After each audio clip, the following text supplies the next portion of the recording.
이스라엘 자손이 애굽 땅에서 나온 후 둘째 해 둘째 달 첫째 날에 여호와께서 시내 광야 회막에서 모세에게 말씀하여 이르시되 너희는 이스라엘 자손의 모든 회 중 각 남자의 수를 그들의 종족과 조상의 가문에 따라 그 명수대로 계수할지니 이스라엘 중 20세 이상으로 싸움에 나갈 만한 모든 자를 너와 아론은 그 진영별로 계수하되 각 지파의 각 조상의 가문의 우두머리 한 사람씩을 너희와 함께 하게 하라. 아멘.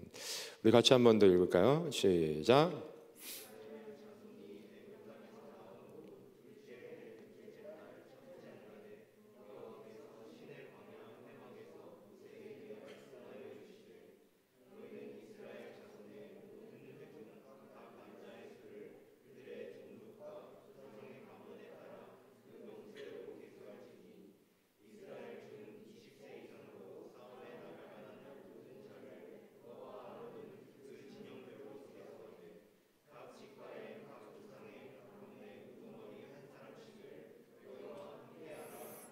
아멘. 반갑습니다, 여러분. 오늘 말씀은 민수기의 말씀을 우리가 함께 살펴보려고 합니다. 여러분, 민수기의 말씀이 난 너무나 달고 오묘해서 달콤하고 자주 읽는다 하는 청년 있을까요? 특별히 민수기 1장, 2장, 3장, 4장이 난 너무나 읽기에 좋다, 아름다운 말씀이다. 그래요. 근데 이번 주 우리 성경 큐티 본문이 민수기, 그렇죠? 지금 1장, 2장, 3장, 4장이 포함된 말씀이죠. 어때요? 새해 2023년 한 해 동안 말씀으로 좀 한 해를 시작해 보려고 했는데 이 민수기의 말씀이, 그렇죠? 우리의 발목을 잡는 듯한 느낌이 있습니다. 그러나, 그렇죠? 이 민수기의 말씀이 얼마나 귀한 말씀인지 이 시간에 잠시 살펴보면서 말씀의 은혜를 나누고 또 앞으로 거의 한 1월 달 중반 후반까지 계속 민수기의 말씀을 10장까지 읽어야 될 텐데 얼마나 지루하면 민수기를 3번에 나눠서, 그렇죠? 이렇게 배치를 해놨어요. 일단 민수기 1장부터 10장까지 읽으면 그 다음에는 좀 수월하게 민수기 말씀을 읽어 나갈 수도 있을 것 같습니다. 오늘 말씀의 제목은 준비시키시는 하나님. 이번 주에 혹시 그래서 큐티를 매일 잘 했나요? 매일 성경 하고 있나요? 여러분, 작심삼일 하면 안 됩니다. 올해는 우리가 진짜 말씀과 기도로 올해 우리의 표어가 다시 복음 앞에서 우리가 다시 한번 좀 힘을 내 보려고 하는데, 여러분 지금 좀 이번 주에 좀 힘들었다 하면 오늘 말씀을 듣고 그래도 읽을만한 말씀이구나 다시 한번 다짐을 하고 오늘부터라도 다시 읽어 나가면 참 좋을 것 같습니다. 오늘 말씀을 이렇게 대하기 전에 먼저 우리는 이스라엘 백성의 출애굽 사건을 좀 거슬러서 살펴보면 오늘 말씀을 이해할 때 좀 이해를 쉽게 할 수 있을 것 같아요. 그렇죠? 하나님께서 이스라엘 백성을 택하셨는데 이스라엘 백성을 택하시기 전에 이스라엘 백성의 조상이 누굴까요? 아브라함이라는 아주 유명한 인물이 있죠, 구약에. 그 아브라함을 창세기 12장에서 하나님께서 찾아가셔서 부르시고 아브라함이 하나님의 부르심에 응답해서 하나님이 말씀하신 대로 고향과 친척을 떠나 갈대아 우르를 떠나서 어디를 갔어요? 갈 곳을 알지 못하고 갔는데 그것이 바로 가나안 땅, 지금도 있죠, 이스라엘. 그 이스라엘이 지금 살고 있는 그 가나안 땅으로 보내셨습니다. 그래서 거기서 살다가 이제 어떻게 됐어요? 살다가 아브라함의 아들인 이삭의 아들인 야곱의 아들 12아들 중에 그때에 그 땅에 기근이 들었는데 누구를 먼저 애굽 땅에 보냈죠? 12아들 중에 아를 보냈나요? 아가 아니라 요셉이라는 11번째 아들을 애굽으로. 근데 참 보내는 방법이 좀 마음이 아프죠. 형제간에 미움이 발생해서 형들이 동생 요셉을 싫어해서 노예에게 팔았는데 어찌어찌 하다가 애굽으로 가서 하나님께서 애굽의 총리로 요셉이 세워지게 해서 그 기근이 크게 들었을 때 이 야곱의 모든 가족이 한 70명에 이르는 가족이 애굽으로 내려갔습니다. 그리고 약 400년 동안 애굽에서 지내게 되죠. 처음에는 굉장히 대우가 좋았을 거예요. 왜? 자기들이 큰 기근 가운데 요셉이라는 인물이 찾아와서 자신들이 굶어 죽을 지경에서 구원해 주었으니까 얼마나 그 가족을 환대했겠습니까? 근데 400년인 시간이 지나면서 이 가족이 점점점 숫자가 불어서 한 민족을 이루는, 오늘 말씀에도 나오겠지만 남자 장정만 60만 명이 넘는 큰 정말 무리를 이루게 됐어요. 그래서 이제 나라의 위협이 받을 정도로 큰 무리가 됐더니 어떻게 했어요? 애굽 왕 바로가 그들을 이제 학대하기 시작했죠. 그래서 애굽에 종살이를 하게 됩니다. 그 가운데 하나님께 부르짖죠. 하나님, 우리를 구원해 주십시오. 그때 누구를 보내셨습니까? 모세를 보내주셨죠.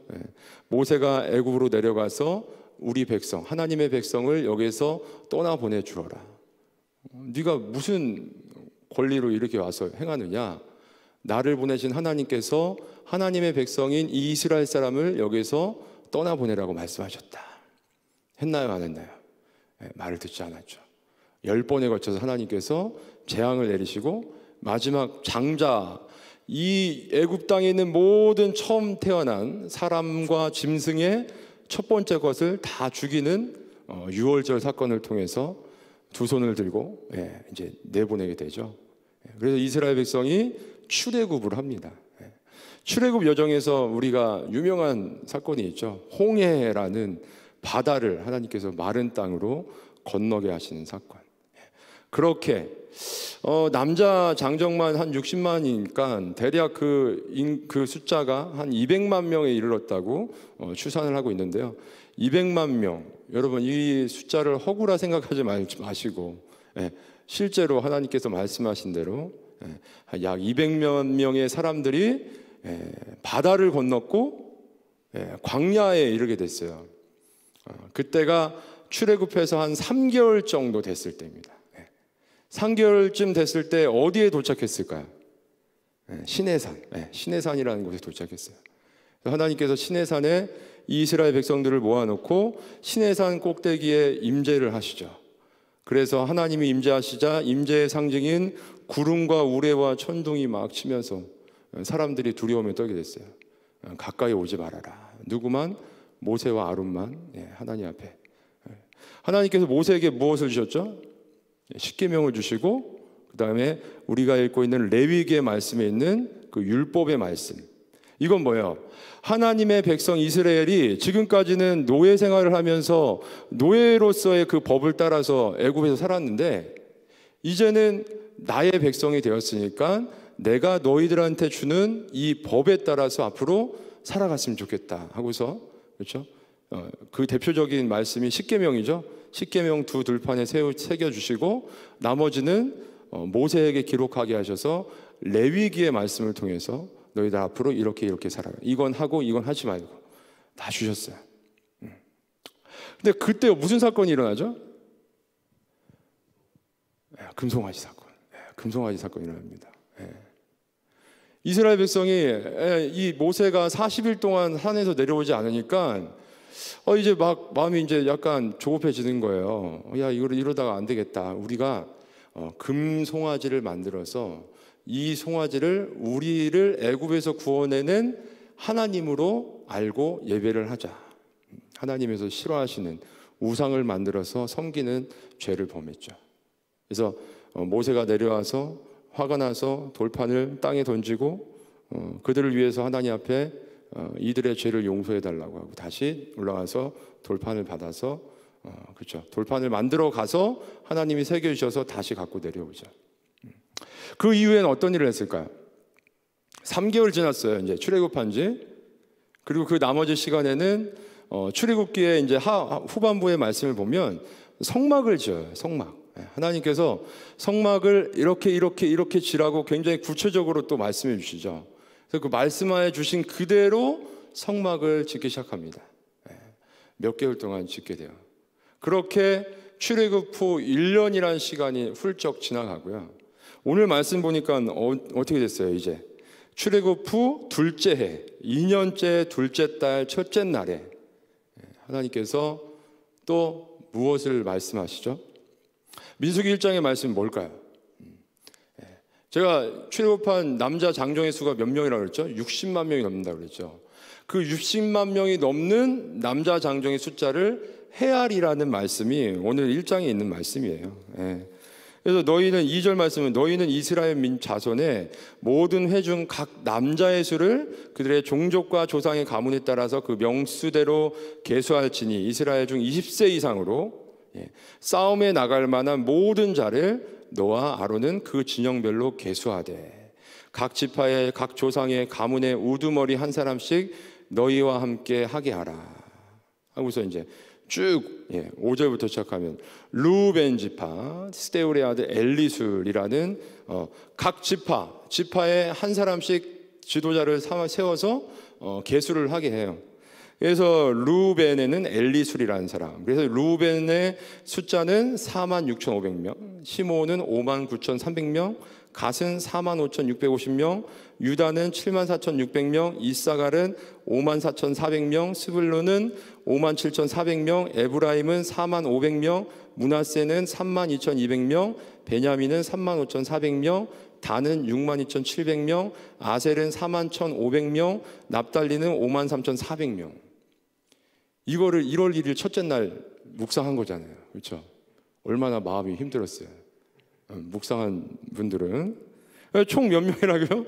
60만 3,550명이에요. 근데 이 1장 말씀에서 중요한 건 1절 말씀하고 54절 말씀이라고 생각이 돼요. 1절 말씀 뭐예요? 여호와께서 시내 광야 회막에서 모세에게 말씀하여 남자 장정의 숫자를 계수해라 말씀했더니 쭉 계수하고 54절에 뭐라 그래요? 이스라엘 자손이 그대로 행하되, 하나님께서 명령하셨고 이스라엘 백성은 그대로 행해서 숫자를 헤아렸더니 이 숫자가 나왔다고 합니다. 그 다음 이제 2장 가면 조금 그래도 좀 말씀이 은혜가 있었으면 좋겠다 넘어가는데 어떻게 됩니까? 이번에 진배치를 어떻게 해야 될지에 대해서 말씀해 주고 있죠. 몇 지파라고 그랬어? 12지파. 동서남북 각각 몇 지파씩 거하면 될까요? 3지파씩. 그래요. 동쪽에는 유다와 이사갈, 스불론이라는 이 세 지파가 거하는데요. 거기는 18만 6,400명. 남쪽에는 루벤, 시므온, 갓 이들이 거하는데 여기는 15만 1,450명. 중앙에는 뭐가 있어요? 회막. 그리고 회막 주변에는 누가 거하죠? 레위인들. 하나님께서 특별히 12지파 중에서 구별하신 레위인들이 회막 주변에서 거하게 해 주십니다. 세 번째, 서쪽에는 누가 거예요? 에브라임, 므낫세, 베냐민 해서 10만 8,100명. 북쪽에는 단과 아셀과 납달리가 15만 7,600명이 거해서 더하면은 60만 3,550명. 근데 여기서 중요한 건 뭐예요? 중앙에 무엇이 있습니까? 회막. 이들이 3개월 출애굽해서 3개월 이후에 하나님이 명령하신 대로 그대로 지었던 그 하나님의 임재하시는 장소인 성막이 이들이 거하는 그 광야에서의 생활 동안 중앙에 항상 자리 잡고 있고요. 동서남북에 각각 3지파씩 12지파가 거하게 돼요. 이들에게 말씀하신 뭘 말씀해요? 중앙에 있는 회막을 중심으로 너희들이 회막을 바라보고 거하라고 말씀을 하고 있습니다. 이 2장 말씀도 중요한 말씀이 1절과 34절에 나오는데 이 말씀을 보면 1절은 또 뭐라 그래요? 여호와께서 모세에게 명하시네. 그리고 34절에도 이스라엘 자손이 여호와께서 모세에게 명령하신 대로 어떻게 했다고요? 다 준행했다. 그래서 이렇게 하겠다고 하고 그렇게 한 거예요. 민수기 4장까지만 볼 거예요. 민수기 3장은 그러면 뭐 어떤 말씀이 나올까요? 3장에는 그 중앙 성막 주변에 가깝게 거하는 지파의 이름이 뭐라고 그랬죠? 레위 지파라고 그랬죠. 이 레위 지파에 대해서도 하나님께서 말씀해 주시는데요. 그 중에 근데 특별히 레위 지파에는 누가 속해 있을까요? 모세와 아론이 레위 지파예요. 근데 아론을 특별히 하나님께서 이제 제사장으로 삼으시죠. 구약 시대에는 우리처럼 이렇게 하나님 앞에 직접 나와서 하나님을 예배할 수 없었어요. 누구나 하나님께서 구별한 레위 자손, 특별히 레위 자손 중에서도 제사장으로 하나님이 세우신 아론, 그리고 아론의 아들들이 제사장으로 계속 이어서 제사장의 직분을 거하면서, 그리고 레위 지파가 그 주변에서 하나님 앞에 제사 드릴 때 해야 될 일들을 감당하면서 하나님 앞에 제사를 드렸죠. 그래서 이 레위인에 대해 좀 더 중요한 의미가 있는 것이죠. 그래서 이 레위인 중에서 제사장이 아론이라고 그랬죠. 아론은 4명의 아들이 있었어요. 나답과 누구야? 아비후와 엘르아살과 이다말이 있었는데, 나답과 아비후는 처음에 제사장으로 세움 받았을 때 하나님 앞에 하나님이 명령하신 불을 아닌 다른 불을 하나님 제단에 올리다가 그 불이 나와서 두 아들이 바로 그 자리에서 죽게 되죠. 그리고 남은 아들은 엘르아살과 이다말밖에 없습니다. 그래서 이들을 통해서 계속 이제 제사장이 이제 2개의 계열로 이렇게 쭉 계속 가는데요. 일단 지금은 엘르아살과 이다말이 있어요. 그래서 이들이 제사장의 직분을 받고 하나님 앞에 누구든 하나님 앞에 제사를 드리고자 나오는 사람들은 이들을 통해서 하나님 앞에 제사를 드리게 됐죠. 이들에 대한 말씀, 그리고 레위 지파는 이 제사와 관련된 회막에서 해야 될 일들을 맡아서 하게 되었다. 그것을 이야기하면서 이들도 회막에 가까이에서 동서남북으로 거하에서 살게 됐는데요. 이 레위 자손은 3개의 큰 또 그 뭐라 그럴까? 그 뭐라 그럴까요? 3개의 큰 그 자손들이 있었어요. 레위의 그러니까 3 아들이 있었던 거죠. 그래서 게르손과 고핫과 무라리라는 이 3 아들들이 있고, 그들을 또 해가지고 서쪽에는 게르손이 거하고요, 고핫은 남쪽에 거하고 무라리 자손은 북쪽에 거하고, 이렇게 거하게 됩니다. 그래서 게르손 자손이 7,550명, 고핫 자손이 8,600명, 무라리 자손이 6,200명. 그리고 동쪽에는 모세와 아론과 그 아들들이, 특별히 동쪽이 상징적인 의미가 있는 게 회막의 문이 동쪽으로 이렇게 입구가 열려 있고요. 그리고 하나님께서 이렇게, 그렇죠? 하나님의 임재의 어떤 방향이 동쪽으로 해서 이제 동쪽에 조금 더 의미가 있어요. 그래서 이 모든 레위 사람들의 남자 1개월 이상 된 남자의 숫자를 계수했더니 22,000명. 근데 이들은 특별히 구별하신 이유가, 하나님께서 이스라엘 백성의 모든 처음 난 사람들은 하나님 앞에 구별된 사람들인데, 그들을 대신해서 레위 자손을 하나님이 하나님의 구별된 사람들로 이렇게 구별해 놓으신 거예요. 근데 그 숫자가 22,000명이고, 남자 그러니까 이스라엘 모든 민족의 가족 중에서 처음 태어난 사람들의 숫자를 세 보니까 22,273명. 273명이 더 많죠. 그러니까 이들에 대해서 또 하나님께서 이들에 대한 값도 나에게 치러야 된다 해가지고, 그 사람들에 대한 것은 사람으로 취하지 않고 어떤 화폐 단위로 해서 하나님 앞에 그들에 대한 속전이라는 것을 취해서 하나님 앞에 사용되도록 하시는 그런 말씀들이 민수기 3장에 있습니다. 마지막 민수기 4장에는 레위 자손의 직무, 기간과 그 내용에 대해서 나와 있는데요. 좀 전에 레위 자손이 22,000명이라 그랬는데, 이들은 1개월 이상으로 남자 레위 자손이 22,000명이라는 뜻이고, 실제로 그 하나님이 거하시는 그 성막에서 일하는 사람들은 1개월짜리 아이가 일할 수는 없잖아요, 그렇죠? 그 거기에서 일할 수 있는 사람은 30세부터 50세까지. 근무 기간이 참 좋습니다, 그렇죠? 그 전까지는 좀 쉬어야 되고, 그 이후에도 좀, 그렇죠, 하나님 앞에 편하게 쉬면 되는. 그래서 고핫 자손 중에서 2,750명이 30세에서 50세에 그 사이에 있던 사람들이었고, 게르손 자손 중에는 2,630명, 무라리 자손 중에 3,200명. 근데 이들이 맡은 일들이 다 달라요. 고핫 자손은 성막이 있으면 그 성막 안에 어떤 기구들이 있을 거 아니에요. 하나님 앞에 제사하는 그 기구들을 맡는 일을 감당했고요. 그 다음에 게르손 자손은 성막이 있으면 텐트라고 생각하면 텐트를 덮는 덮개들이 있을 거 아니에요.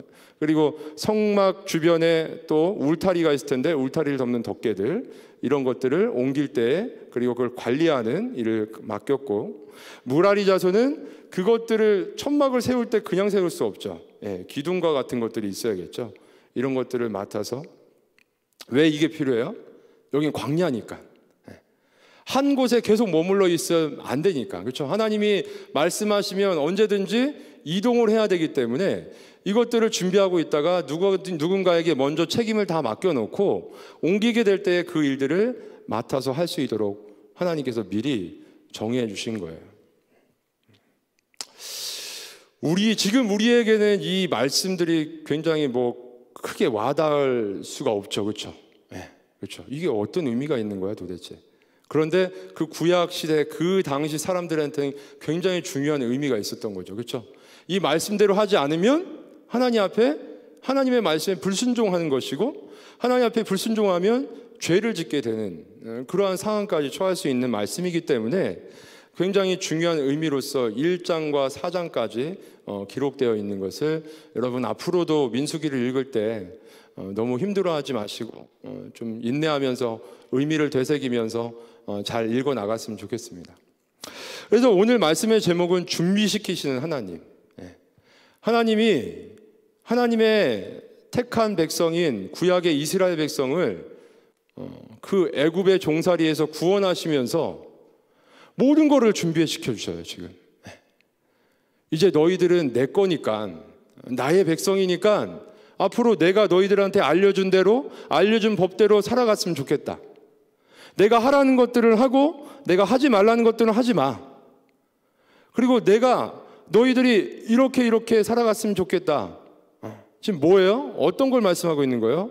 너희들이 마치 군대와 같이 앞으로 내가 약속의 땅까지 들어가게 되는데 그 여정 가운데 너희들이 항상 내가 거하는 나의 임재의 상징인 이 성막을 중심으로 나를 중심으로 언제나 살아갔으면 좋겠구나 라는 것을 이스라엘 백성에게 이야기해 주는 것이죠. 그리고 이스라엘 백성은 종살이를 했기 때문에 군인으로서의 그 훈련을 받지 못했어요. 물론 지금 군대 싸움에 나갈 만한 숫자로서 하나님이 그 숫자를 계수하고 마치 군대처럼 진을 편성해서 지금 이렇게 거하라고 말씀을 해주셨지만 이들이 실제적으로 전쟁에 나가서 싸울 때 싸워서 이길 수 있는 어떤 전투력이나 이런 게 전혀 없는 상태의 사람들이 지금 이 이스라엘 백성, 하나님의 백성의 상태인데 하나님은 그들을 마치 군대처럼 여기시면서 너희들의 숫자를 계수해 보라고 말씀하셨어요. 여기는 어떤 의미가 있을까요? 하나님은 오늘날 우리에게도 우리는 지금 구약의 이스라엘 백성이 아니죠. 신약 시대를 살아가고 있는 그렇지만 영적인 이스라엘 백성이라고 말할 수 있고 하나님의 백성이죠. 우리도. 근데 하나님께서 우리에게 동일하게 원하시는 건 뭐예요? 하나님이 여러분이 지금 하나님을 믿고 있죠. 그런데 처음부터 믿었던 것이 아니라 하나님께서 여러분에게 찾아가셔서 여러분의 믿음을 주시고 여러분이 하나님을 만나서 하나님을 믿기로 고백한 그 순간부터 우리는 하나님의 자녀로서 이 세상을 살아가고 있는데 하나님이 그런 우리에게도 이 동일한 것을 원하신다는 것이죠. 이제 더 이상 너희들은 죄의 노예가 아니야. 내가 택한 백성이야. 나의 자녀야. 그러니까 이제 앞으로는 내가 원하는 대로 내가 너희들에게 알려준 대로 나의 말에 순종하면서 살아갔으면 좋겠구나. 나를 바라보고 나만 바라보고 살았으면 좋겠구나. 그런데 하나님만 바라보고 살아갔으면 좋겠다라고 말씀하시면서 그저 우리를 그렇게 놔두시는 것이 아니라 우리가 이 세상을 살아갈 때 마치 구약의 이스라엘 백성이 하나님이 약속하신 가나안 땅에 들어가기 전까지 어디에서 생활했어요? 광야에서 생활을 했죠. 우리의 이 인생길이 광야와 같은 인생길이고 또 우리의 인생길에는 무슨 싸움들이 있어요? 영적인 싸움이 있다는 거예요. 우리가 하나님의 백성이기 때문에 하나님을 대적하는 사탄의 권세들이 영적으로 우리를 계속 공격해 오면서 우리가 하나님의 말씀에 순종하지 않고 불평하면서 예전의 모습 하나님 없이도 잘 살았었던 것처럼 느껴졌던 그때의 그것을 우리가 계속 떠올리면서 거기로 돌아가도록 만드는 이 영적인 싸움을 걸어오는데 이 영적 싸움에서 너희들이 단단히 무장하고 승리하는 삶을 살았으면 좋겠다. 하나님이 우리에게 주시는 그 메시지가 오늘 말씀을 통해서 우리는 생각해 볼 수 있는 것이죠. 근데 이 영적인 싸움은 우리가 싸워서 우리의 힘으로 이길 수 있는 것일까요? 우리의 힘으로는 절대 이길 수가 없죠. 우리의 힘으로 내가 이제 앞으로 잘해봐야지. 정말 내가 진짜 올 2023년은 신앙생활 정말 잘해서 나에게 걸어오는 모든 영적인 싸움들을 내가 이겨내 볼 거야. 극복해 볼 거야. 그러기 위해서 내가 매일같이 말씀 읽고 매일같이 기도하면서 한번 해볼 거야 라고 한다면 우리는 100% 넘어지고 100% 실패하고 말 거예요. 우리의 힘으로는 안 된다는 거예요. 민수기의 말씀을 보면, 민수기의 이스라엘 백성의 모습을 보면 하나님께서 하나님의 힘으로 이들을 그 광야 생활에서 먹이시고 입히시면서 가나안 땅까지 이끌어 가셨고, 가나안 땅에 들어갈 때도 이스라엘 백성이 어떤 군사력이 세가지고 그 적군들을 다 물리치고 점령해서 살았던 것이 아니라, 맨 처음에 그들이 만났던 성이 어디입니까? 여리고성. 갑자기 안 돌렸어. 여리고성을 점령할 때 어떻게 했어요? 가서 싸웠어요? 아니죠. 하나님 말씀하신 대로, 그냥 하나님 명령한 대로 너희들을 6일 동안 한 바퀴씩만 돌아. 마지막 7일째 7바퀴 돌고 외쳐. 무너졌어요. 이걸 우리에게 말씀하시는 거예요. 이제 너희들은 더 이상 죄의 노예가 아니고 내가 너희들을 택해서 부른 나의 사랑하는 자녀다. 아들이다, 딸이다.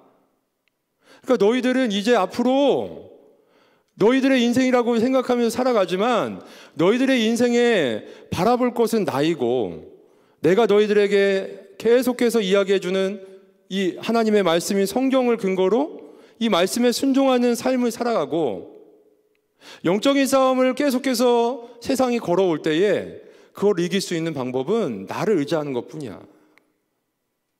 너희들 힘으로.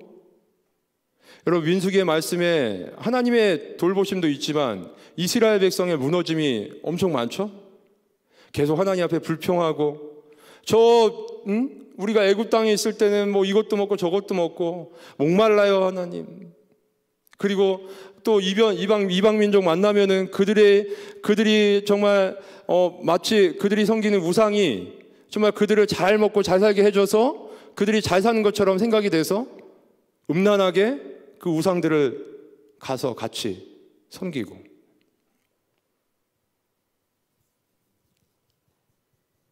여러분, 하나님은 우리에게 계속해서 준비시키고 계시죠. 어떻게 해요? 하나님 말씀을 통해서.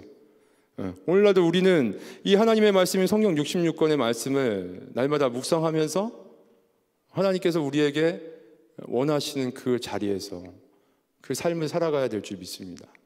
가장 기본적인 건 뭐예요? 하나님 사랑하고 이웃을 사랑하라는 것인데, 그것을 우리가 어떻게 실제적으로 하나님이 원하시는 뜻 안에서 살아갈 수 있을지를, 그렇죠? 고민하면서 하나님 앞에서 살아갈 수 있는 우리 모든 청년들이 됐으면 좋겠습니다. 하나님은 지금까지도 우리를 준비시키셨고요. 그렇죠. 오늘 말씀도 어떻게 보면 올 한 해를 시작하면서 여러분을 준비시키시는 것이죠.